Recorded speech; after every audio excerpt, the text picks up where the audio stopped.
So what is socialism? Socialism is the political economic system where the state owns the means of production, where it controls, primarily through ownership. And that's kind of the subtle difference between socialism and fascism. In socialism, the state owns the means of production. Under fascism, they control it through regulations. So, but they're very similar. Both are forms of real statism, where the state manages the economy. The state controls the economy. It tells people how much they can make.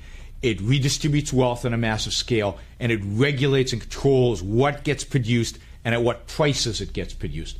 And, you know, this country is clearly drifting towards socialism, that it is drifting away from a system where the government has no involvement in the economy and leaves the economy, the distribution of wealth, the creation of wealth, the, prices, what products get made, all of those issues leaves them to individual choices, voluntary choices in individuals. And we're moving slowly over the last 100 years to a system where the government controls all of these aspects. We're still, I think, a long way in the United States from out and out socialism, where the government controls all of them, but we're on that slippery slope, and we're clearly heading in that direction, and very little that our politicians seem to be doing or have done in the last 100 years, even the better ones, seems to slow down the slide down this slippery slope.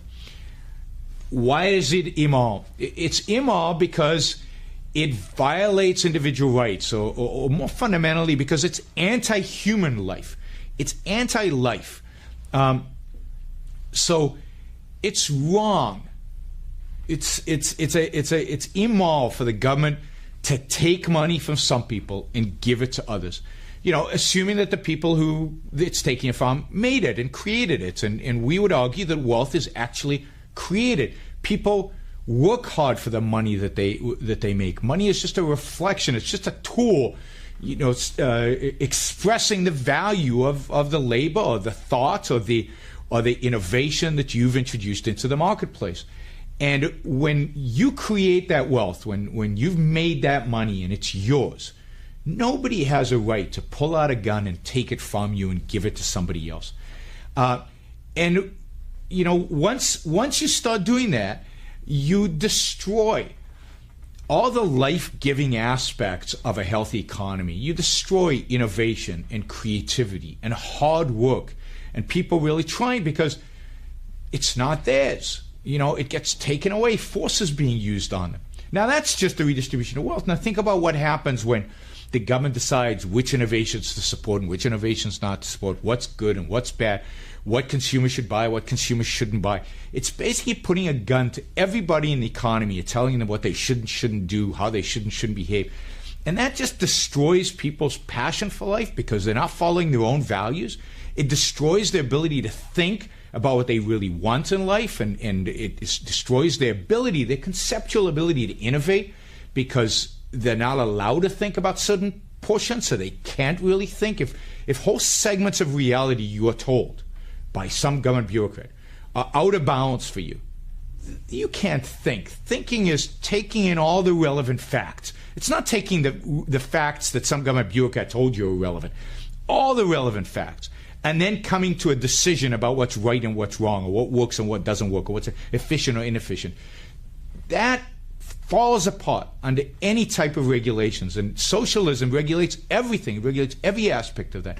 So the human mind collapses, the ability to reason collapses, and therefore the ability of the individual to take care of himself, to pursue his values, to choose the life that he wants to choose, and to produce in order to facilitate that life. All of that is destroyed. So socialism is evil because it attacks human life. It attacks our reasoning capacity. It attacks our values, our self-interested values, our ability to pursue our own life. And it tells us that we have to sacrifice everything, our life, our wealth, our values, what we enjoy doing, everything for some cause. And depending on the type of socialism, it might be a different cause. The poor, the meek, the proletarian, whatever. And that's just evil. That's just wrong. So if you believe that right is about that which is consistent with human life, that which promotes human life, brings about human flourishing, then you have to reject everything about socialism. Socialism is the opposite. It creates a society which is basically dead. It's dead spiritually, it's dead economically, it's dead from a values pursuit perspective. And if you want to see this, you could have. Not that long ago, socialism was alive and thriving and well, in Eastern Europe and in the Soviet Union, and it was horrible. It was destructive of the human spirit. And when you saw the faces of those young people who tore down the Berlin Wall, you saw what they imagined was possible once they shrugged off socialism, once they dispensed with socialism. So we've had a model, we've seen it, and of course, just in terms of sheer destruction, think about the human lives. Think about the lives lost under Mao or under Stalin. The tens of millions of people that just died.